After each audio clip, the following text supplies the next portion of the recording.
Hi friends Radhe Radhe आसतु आज गुरुवार रे कोणार्क गणनाट्यर मेस को देखा मेस रे कौन कौन आइटम है प्रिपरेशन सब कौन चली देखु आमर आलू कटा को हिसाब से चली केते स्पीड काटुन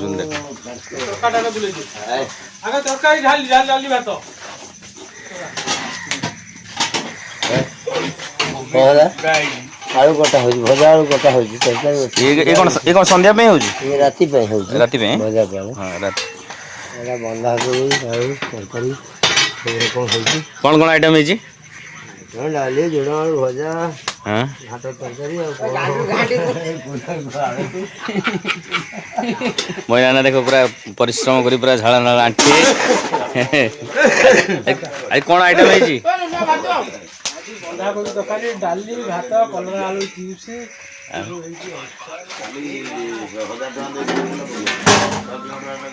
मुसाना सोई गोटी हाँ निश्चित निश्चित निश्चित ये टमाटो भजा भात ये डाली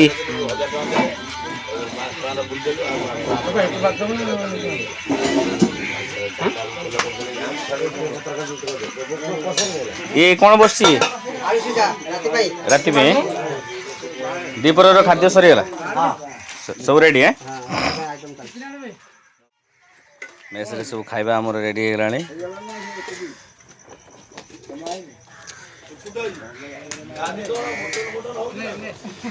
नानी तुम ना कहि दलो टिके उन्ना साहू घर भद्रक घर भद्रक न कि यात्रापाटी केते वर्ष हलानी 5 वर्ष आ पूर्व कोठी थिले सचिदानंद तापर चॉकलेट रे आमे सांगरे थिले नु बहुत मजा मस्ती होतला सांगरे आमे थिलु पुणी भेट होइचु कोणार्क रे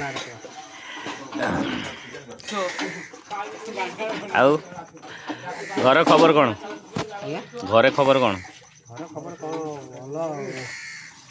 घर को जाई न जमा ना सेपटे पाखा पाखी पड़ले जीव ना को बन्या बात्या टाइम घर आड़े बनिया ही जाइए पानी हाँ पानी तो आमर भद्रक बालेश्वर सेड़ा सब सबुआड़े हो जाइए घर को जाई ना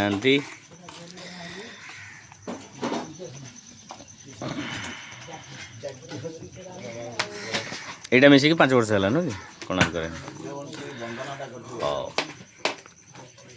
क्या तुम केते वर्ष है यात्रापाटी तुम केते वर्ष है यात्रापाटी केते वर्ष है तुम यात्रापाटी 30 वर्ष है को पाटे सब रही ओडिशा उत्कल धरित्री बाघा शुभम अपरामाचारी बाबा सब बेसी केते वर्ष अधिक अनुष्ठान को वर्ष रही को पार्टी कोणार्क केते कोणार्क केते वर्ष है फील्ड 4 मास फील्ड स्टार्ट चलती आखड़ा अच्छा अच्छा अच्छा सब वर्षे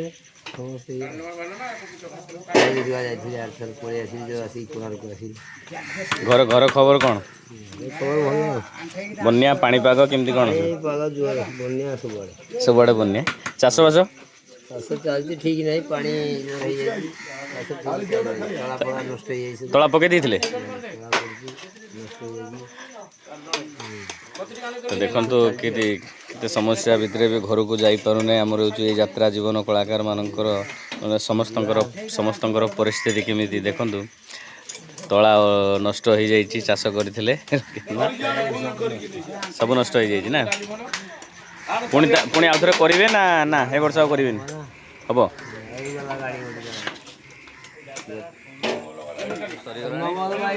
समस्ते खाइबा भी नेले जगत मामू अच्छा बढ़ा बढ़ी दायित्व प्रेसन दायित्व जगत राधे राधे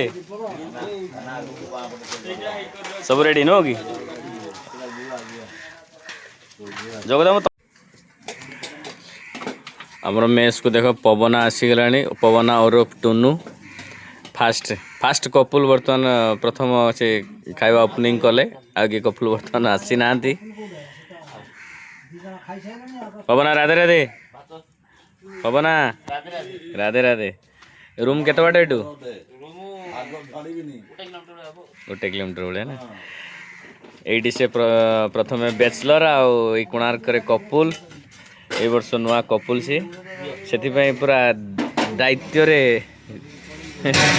ସମୟ ହିସାବରେ ଠିକ୍ ଠାକ୍ ଟାଇମ୍ରେ ଏଠି ଆସିକି ଖାଇବା ନେବା ପ୍ରିପାରେସନ୍। ଆଜି ରୁମ୍ରେ କ'ଣ ହେଇଛି ଆଇଟମ୍?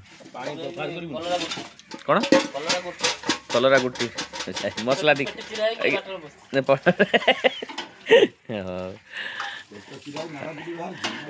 ଆମର ଭଲ ପବନା ଭଲ କମେଡ଼ି କରେ। ତ ମେସ୍ରେ ଦେଖନ୍ତୁ କେମିତି ପରିଶ୍ରମ ଏମାନେ କରନ୍ତି। ଏମାନେ ହେଉଛନ୍ତି ପରଦା ପଛର କଳାକାର। ଆଉ ଆଜି ପବନା ସେଟା ନାଟକ ଆମର କ'ଣ? ତମର ଭୂମିକା କ'ଣ? ଆଚ୍ଛା, ତାହେଲେ ଦୈତା ନନାଙ୍କର ସାନ ବେଳର ଇଏ ନା। ତାପରେ ଏଠୁ କୋଉଠି ଯିବା କ୍ୟାମ୍ପ? କଟକ କୋଉ ଜାଗା? ଭାଇ ଜାଣିଥିବେ ଆମର ଆମର ଆମର ପ୍ରଚାର ଭାଇ ଆମର ଏଠୁ କୋଉଠି ଯିବା? କନ୍ତ ପହଁରା। ସେଠି କେତେ ଦିନ? ସେଠି 4 ଦିନ ନା। ଆଚ୍ଛା, ସେଠିକାର ନାଟକ ପ୍ରଥମ ରାତି କ'ଣ ଆମେ ପହଞ୍ଚିଲେ କାଲି? ଏ ପର୍ଯ୍ୟନ୍ତ କିଛି ଖବର ଆସିନି ନା। ତ ଫ୍ରେଣ୍ଡସ୍ ଦେଖିଲେ ଆମ ମେସ୍ରେ ଆଜି ଗୁରୁବାର ଶେଷ ରାତ୍ରି ଏଠି। ଏଠୁ ଆମେ କାଲି ଯିବା କଟକ। ସେଠି କାଲି ଜଣାପଡ଼ିବ ସେଠି ନାଟକ କ'ଣ, ପ୍ରଥମ ରାତିର ନାଟକ କ'ଣ ହେବ। ଏ ବର୍ଷର ସୁପର ଡୁପର ହିଟ୍ ନାଟକ ଅଭିମାନିନୀ ମୋ ଅଳକାନନ୍ଦା। ତ ଫ୍ରେଣ୍ଡସ୍ ଦର୍ଶକମାନଙ୍କୁ ମୋର ବିନମ୍ର ଅନୁରୋଧ, ଏ ସୁନ୍ଦର ନାଟକକୁ ହାତଛଡ଼ା ନକରି ଆସି ଦେଖନ୍ତୁ। ଆର ବର୍ଷ ଯେମିତି ଚାଞ୍ଚଲ୍ୟ ସୃଷ୍ଟି କରିଥିଲା କୋଣାର୍କ ଗଣନାଟ୍ୟ ତୁ ବୋଧେ ମୋ ଭାଗ୍ୟରେ ନାହୁଁ, ଏ ବର୍ଷର ଚାଞ୍ଚଲ୍ୟ ନାଟକ 2 ନାଟକ ବହୁତ ସୁନ୍ଦର ହେଇଛି। ଗୋଟେ ନାଟକ ସବୁଆଡ଼େ ଚର୍ଚ୍ଚା ଆମ କାହାଣୀ ଏବଂ ଅଭିମାନିନୀ ମୁଁ ଅଳକାନନ୍ଦା। ଏ ନାଟକ ବହୁତ ସୁନ୍ଦର ହେଇଛି। ତ ବହୁ ମାତ୍ରାରେ ଆସି ଦେଖନ୍ତୁ ଆଉ ଆପଣଙ୍କ ସ୍ନେହ ମମତା ଭଲ ପାଇବାକୁ ଆମେ ଅପେକ୍ଷା କରିଛୁ। କାଲି ପୁଣି ଦେଖା ହେବ ନିଶ୍ଚିତ କଟକରେ। ତ ଫ୍ରେଣ୍ଡସ୍ ଦେଖିଲେ ଆମର ପରଦା ପଛପଟର କର୍ମଚାରୀମାନଙ୍କର ପରିଶ୍ରମ। କାହିଁକିନା ମଞ୍ଚ ଉପରେ ଯେଉଁମାନେ ଅଭିନୟ କରୁଛନ୍ତି ତାକୁ ତ ଦର୍ଶକମାନେ ଦେଖିପାରୁଛନ୍ତି, କିନ୍ତୁ ପରଦା ପଛପଟେ ଥିବା କର୍ମଚାରୀମାନଙ୍କର ପରିଶ୍ରମକୁ ଦର୍ଶକମାନେ ପ୍ରାୟ ଦେଖିପାରନ୍ତି ନାହିଁ। ସେଥିପାଇଁ ମୁଁ ଆଜି ମନ କଲି ଆମ ମେସ୍ରେ ପରିଶ୍ରମ କରୁଥିବା ରୋଷେଇଆ ନନାମାନଙ୍କର ତାଙ୍କର କେତେ ଅକ୍ଳାନ୍ତ ପରିଶ୍ରମ। ତାପରେ ତାଙ୍କର ଘରର ପରିସ୍ଥିତି ବି ତାଙ୍କୁ ପଚାରୁଥିଲି। ଏ ବନ୍ୟା ପାଣି ବର୍ଷା ଏସବୁ ଗୁଡ଼ାକ ତାଙ୍କୁ କ୍ଷତିଗ୍ରସ୍ତ କରିଛି। ପ୍ରାୟ ସମସ୍ତେ କ୍ଷତିଗ୍ରସ୍ତ ହେଇଛନ୍ତି। ତାପରେ ବି ଘରକୁ ଯିବା ପାଇଁ ସମୟ ନାହିଁ, କାହିଁକି ଇଏ ହେଉଛି ଯାତ୍ରା ଜୀବନର। ସମସ୍ତଙ୍କର ପରିସ୍ଥିତି ସୁବିଧା ଅସୁବିଧା ହେଲେ ଘରକୁ କେହି ଯାଇପାରନ୍ତି ନାହିଁ। ତାଙ୍କର ସବୁ ଚାଷବାସ ନଷ୍ଟ ହୋଇଯାଇଛି, ବିଲବାଡ଼ି ପାଣି ହୋଇଯାଇଛି, ତଳା ପକାଇଥିଲେ କି ହଳ କରିଥିଲେ, ବହୁତ କ୍ଷତିଗ୍ରସ୍ତ ହୋଇଛନ୍ତି। ତାପରେ ବି ସେମାନେ ଘରକୁ ନ ଯାଇ ଅନୁଷ୍ଠାନ ପାଖରେ ଅଛନ୍ତି। ଆଉ ଅନୁଷ୍ଠାନକୁ କେମିତି ଆଗକୁ ନେବେ ସମସ୍ତଙ୍କ ସହଯୋଗ ସହାନୁଭୂତି ଦେଇ କୋଣାର୍କ ଗଣନାଟ୍ୟ ଅନୁଷ୍ଠାନ ଆଜି ସକ୍ସେସଫୁଲ୍ ଆଗ ଧାଡ଼ିରେ ଅଛି। ତ ଆରେ କ୍ୟାମ୍ପ ନେକ୍ସଟ କ୍ୟାମ୍ପ ଆଜି ଏଠି ଲାଷ୍ଟ, ନେକ୍ସଟ କ୍ୟାମ୍ପ ନିଶ୍ଚିତ ଦେଖା ହେବ କଟକରେ। ତ ସେଠି ପହଞ୍ଚିଲେ ମୁଁ ନିଶ୍ଚିତ ଜଣାଇବି ନାଟକ ପ୍ରଥମ ରାତିର ନାଟକ କ'ଣ ହେବ। ତ ବହୁମାତ୍ରାରେ ଦର୍ଶକମାନେ ଆସନ୍ତୁ। ସୁପର ଡୁପର ହିଟ୍ ନାଟକ, ଏ ବର୍ଷର ନୂଆ ନାଟକ ଅଭିମାନିନୀ ମୁଁ ଅଳକାନନ୍ଦା ଏବଂ ସବୁଆଡ଼େ ଚର୍ଚ୍ଚା ଆମ କାହାଣୀ। ଅଭିମାନିନୀ ଅଳକାନନ୍ଦା ନାଟକ ତା'ର ସଂଳାପ, ତା'ର ଷ୍ଟୋରି କିଛି ନିଆରା ଢଙ୍ଗରେ ହେଇଛି। ଦର୍ଶକମାନଙ୍କୁ ଯେଉଁମାନେ ଦେଖିଛନ୍ତି ତାଙ୍କୁ ପଚାରି ବୁଝିଛି, ସେ ତାଙ୍କ ମନକୁ ଆସନ୍ତୁ। ଦେଖା ହେବ ନିଶ୍ଚିତ ନେକ୍ସଟ କ୍ୟାମ୍ପ କଟକରେ।